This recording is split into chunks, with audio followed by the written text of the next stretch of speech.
Eluru sitting MP పుట్ట Mahesh Yadav.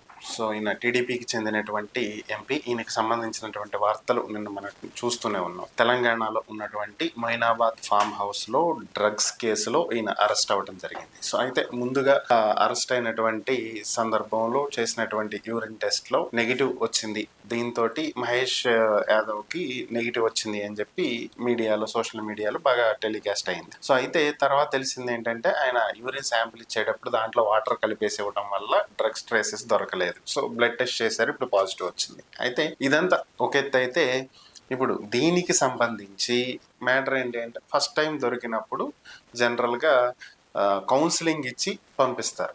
Second time దీని మీద సీరియస్ కేసులు నమోదవుతాయి. అలాగే ఏంటంటే డ్రగ్స్ తీసుకున్న వ్యక్తి బాధితుడు అవుతాడు, డ్రగ్స్ అమ్మినటువంటి వ్యక్తి మీద కేసు ఫైల్ అవుతుంది.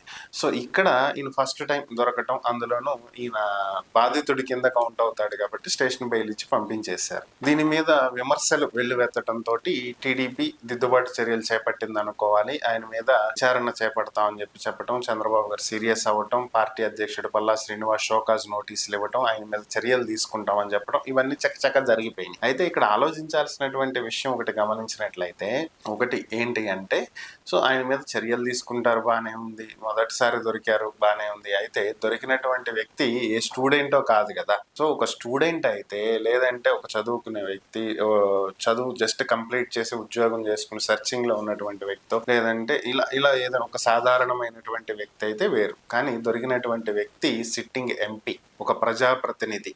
సో ప్రజలకు ప్రతినిధిగా ఉన్నటువంటి ఒక ఎంపీ స్థానంలో, ఒక గౌరవప్రదమైనటువంటి స్థానంలో ఉన్న వ్యక్తి డ్రగ్స్ ట్రేసెస్ దొరకటం, డ్రగ్స్ కేసులు అరెస్ట్ అవ్వటం అనేది నిజంగా ఇది ఖండించాల్సినటువంటి విషయమే కాకుండా దీని మీద సరైనటువంటి చర్యలు తీసుకోవాల్సినటువంటి అంశం. నైతిక బాధ్యత వహిస్తూ ఈ బాడిగా ఆయన రాజీనామా చేయాలి. ఎందుకంటే ఒక రోల్ మోడల్గా ఉండాల్సినటువంటి వ్యక్తి అతను, ప్రజలకు ప్రతినిధి. సో ఆయనే డ్రగ్స్ తీసుకుంటుంటే ఆయన ప్రజలకు ఏం సందేశం ఇస్తున్నట్లు? ఓ పక్క party say no to drugs అని చెప్తూ వాళ్ళే డ్రగ్స్ తీసుకుంటున్నారు అనేటువంటిది ఎంతవరకు కరెక్ట్ అనేది ఆలోచించుకోవాలి. ఇక రెండో అంశం ఏంటంటే, సొంత పార్టీ నుంచి సపోర్ట్ ఎందుకు దొరకట్లేదు మహేష్ కంటే, మెయిన్ థింగ్ ఆయన వెళ్ళినటువంటి పార్టీ, కలిసినటువంటి వ్యక్తి ఎవరు అంటే బీఆర్ఎస్కి చెందినటువంటి ex-MLA pilot Rohit Reddy. So already BRS, YCP అనేటువంటి రెండు పార్టీలు టీడీపీకి యాంటీ. సో అంటే ఈ రెండిటికి టీడీపీకి పడదు. సో మరి మనకు పడనటువంటి వ్యక్తుల దగ్గరకు వెళ్ళి పార్టీ చేసుకుంటున్నప్పుడు ఆటోమేటిక్గా పార్టీలో సపోర్ట్ అనేది తగ్గుతుంది కదా. దట్టు గడిచినటువంటి 2 ఏళ్లలో ఆయన నియోజకవర్గంలో అందుబాటులో లేడు అనేటువంటి అంశం ఒకటి.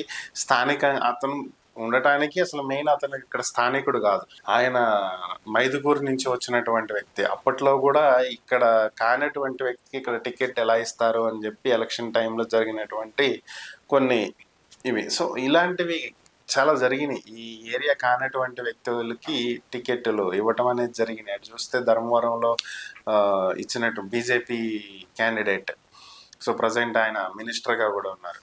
సో ఆయనకి ఇచ్చినటువంటి టికెట్ కానీ, మరి ఇటు చూస్తే అనకాపల్లిలో ఎంపీగా చేసినటువంటి ఆయనకి ఇచ్చినటువంటి టికెట్ కానీ, ఇట్లా కొన్ని ఏరియాస్లో అసలు ఆ ఏరియాకి సంబంధం లేని వాళ్ళకి కూడా టికెట్లు ఇచ్చారు. సో అదే పరిస్థితి ఇక్కడ కూడా జరిగింది. సో ఆయన సింపుల్ థింగ్ ఏంటి అంటే, ఒకటి మన శత్రువుల దగ్గరికి వెళ్ళటం జరిగింది, రెండోది నియోజకవర్గంలో అందుబాటులో లేడు. సో ఇట్లా మల్టిపుల్ రీజన్స్ తోటి ఇప్పుడు అవకాశం దొరికింది కాబట్టి పార్టీ కూడా పెద్దగా సపోర్ట్ ఇవ్వట్లేదు. షోకాజ్ నోటీసులు జారీ చేసింది, బాగానే ఉంది. ఇప్పుడు వైసీపీ డిమాండ్ చేస్తుంది ఏంటి అంటే, కంటి తుడుపు చర్యగా ఏదో ప్రజల్ని మభ్యపెట్టడానికి షోకాజ్ నోటీసులు ఇచ్చి విచారణ జరుపుతున్నామని చెప్పేటువంటి చెవిలో పూలు పెట్టే కబుర్లు మాకు చెప్పొద్దు, ముందు ఎంపీగా రాజీనామా చేయించండి, పార్టీ నుంచి సస్పెండ్ చేయండి, తర్వాత మీరు ఏం చర్యలు తీసుకుంటారో విచారణ జరుపుతారో సెకండరీ థింగ్. ఎందుకంటే మహిళల మీద దాడులు చేస్తున్నారు, జరుగుతున్నాయి అని చెప్పి మీ సొంత పార్టీకి చెందినటువంటి వాళ్ళ మీద కొంతమంది మీద ఆరోపణలు వచ్చినాయి. అందులో ముఖ్యం ఆదిమూలము, రవికుమారు, అహ్మద్, మినిస్టర్ సంధ్యారాణి, పిఏ, వీళ్ళందరి మీద మీరు ఏం చర్యలు తీసుకున్నారు? ఏం తీసుకోవాలా. సో ఇప్పుడు కూడా అదే పరిస్థితి జరుగుతుంది. సో కాబట్టి మీరు దీని మీద వెంటనే చర్యలు తీసుకోండి, దీని మీద చర్యలు తీసుకుని ఈయన్ని అరెస్ట్ చేయండి, పార్టీ నుంచి సస్పెండ్ చేయండి, ఎంపీ పదవికి రాజీనామా చేయించండి. ఇది వైసీపీ డిమాండ్ చేస్తున్నటువంటి అంశం. మరి టీడీపీ దీన్ని ఎలా చూస్తుంది అనేది చూడాలి.